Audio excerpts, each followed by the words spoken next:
What you're looking at is my hat. I've got like 4 of these that um, I got fabricated at Vistaprint. It cost me about $80. But the graphic is something I created myself. The name of the site is Rock Me Amadeus with the .us there. And this is my site, Rock Me Amadeus, a YouTube mashup, does some creative things with 3 controls YouTube offers through JavaScript: volume, start, and endpoints. So the beginning of I can set where the video starts and where it ends. And so with that, I can pretty much kind of edit each video that I show and play them in succession too. On top of that, I use a modulus of the playlist duration with those edits. So the edits I make of the videos, I can compute the time of the duration of each edit, the start and end points. And then I put together a playlist and I do a computation that uses a modulus operator. Modulus is your remainder of a division.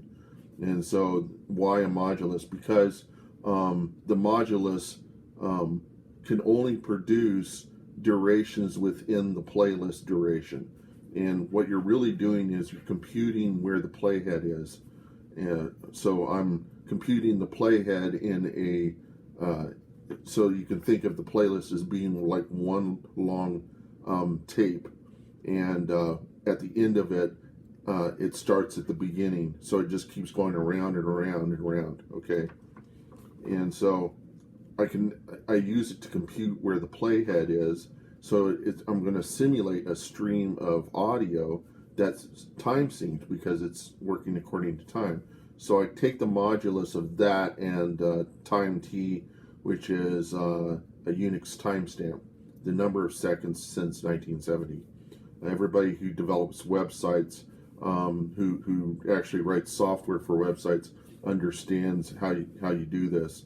And the only and it says, and since YouTube can't put anything but banner ads, as the advertiser must agree with the web page context. An example given, a Biden ad on a Trump website example. Then it's ad free. So the thing is that YouTube cannot put advertisements on their YouTube embeds, which are the players that you put on other websites other than YouTube.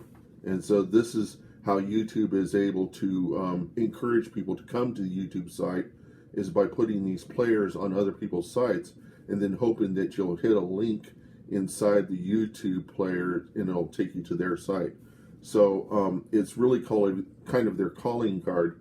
However, I'm using their embed to give richer content to my own site, and I do things with my own site that they don't even do with their own. And it's really just kind of a message to them that, hey, you haven't got it all together, and I'm doing it better, and I wish you would follow. It's really kind of what I'm saying to them. But they cannot not put advertisements on their site, so they will never have that capacity as long as they have the embed available. And so they're never going to get rid of the embed. Therefore, my site will always be able to do what it's doing, unless somehow they crack down on that. And then I'll just I could probably do this with somebody else's site, like Vimeo, or they would probably be okay with me doing that with their site. And or I could start up another site that's kind of like YouTube, and then I could expose to all of the people who, all the commercial, the recording industry, the reason why YouTube gets so much illegal video content.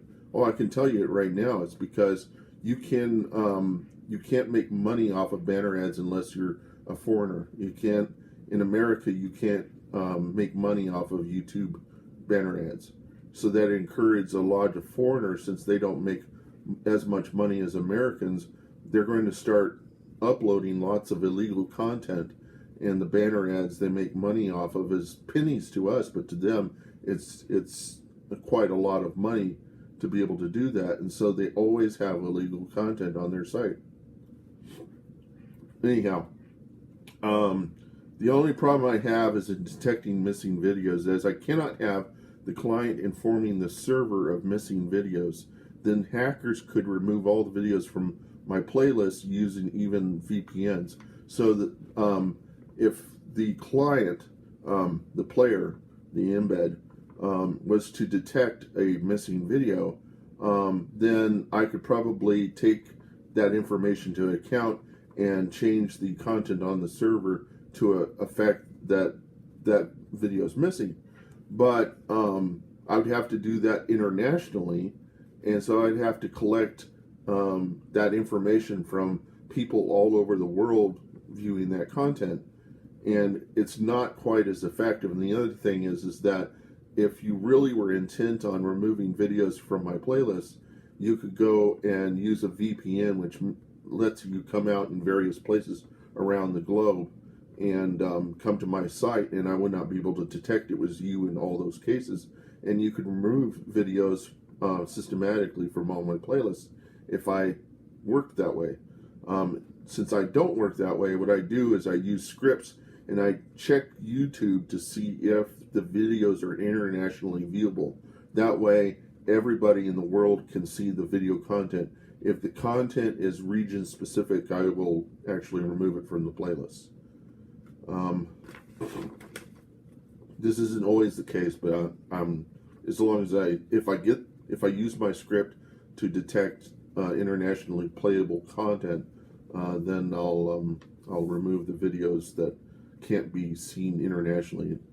My scripts are not 100% correct. I know there's bugs in them, and for instance, sometimes you come up to Rock Me Amadeus and it's not playing and the audio's mute. The solution to that problem is to change the volume scale, which is that number up in the top right hand corner that says 1, 2, 5. That's the volume scale. And what the volume scale does is it affects the level of the volume that each song is played at. Since the volume is different for each song or each video, in order to simulate normalization, you can't change the volume directly for everything. You have to adjust the volume scale, which just multiplies whatever the volume is of that current video.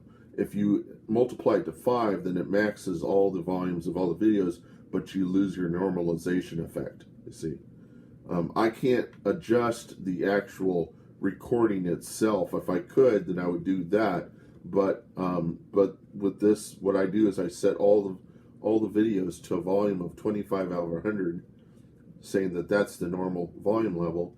And if they're third quiet, then all I have to do is raise it to a full 100, and that will equate that volume level of that recording to the volume levels of the ones that are at full amount. And so I get a kind of a normalization effect that you don't have to keep adjusting the volume control all the time from video to video, because some people don't record their video content to the full amplitude of the audio recording capability. They don't normalize their audio, and so that's why YouTube is not all that great for listening to music videos by default, is because people forget to record they forget to normalize their audio track.